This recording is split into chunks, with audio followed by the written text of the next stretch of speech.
Prva asocijacija na privatizaciju mnogima je kriminal. Predsjedavajući predsjedništva BiH privatizaciju vezuje za bogaćenje nekoliko porodica. Milorad Dodik danas tvrdi da je pljačkaška privatizacija kriva za lošu ekonomsku situaciju u BiH. Mislim da smo olako ušli u proces privatizacije koji je stvorio pljačkašku privatizaciju i razorio ekonomsko tkivo, da smo dobili nekoliko bogatih porodica koji su samo usmjereni na to da se čuvaju neki svoj kapital. Ova izjava Milorada Dodika je klasično spinovanje jer pokušava da se predstavi kao borac protiv socijalne nejednakosti u društvu, a u stvarnosti manipuliše narodom, odgovor je SDS-a. Prema tvrdnjama opozicije, upravo je Milorad Dodik taj koji je privatizovao Republiku Srpsku i sve njene ključne ustavne institucije. U iskrenost predsjedavajućeg predsjedništva mogu da vjeruju tek kada prihvati zakon o ispitivanju porijekla imovine koji će SDS ponovo uputiti u skupštinsku proceduru.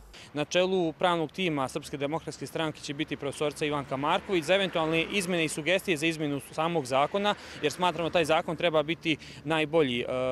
Upravo na osnovu onoga što je gospodin Dodik rekao, smatramo da ćemo imati podršku svih poslanika Narodne skupštine Republike Srpske, jer bi trebalo, ovo je nacionalni interes, dakle nacionalni interes je borba protiv kriminala svih onih koji su oštetili ili danas uzimaju iz budžeta Republike Srpske nezakonski novac. Ideju o potrebi donošenja zakona o ispitivanju porijekla imovine prije 6 godina je plasirao SDS. Međutim, podrške vlasti nikada nije bilo. Mislim da je Milorad Dodik neko ko je zadnjih 10-15 godina imao sve mehanizme na raspolaganju da to pitanje jednostavno otvori i da ga stavi u zakonske okvire.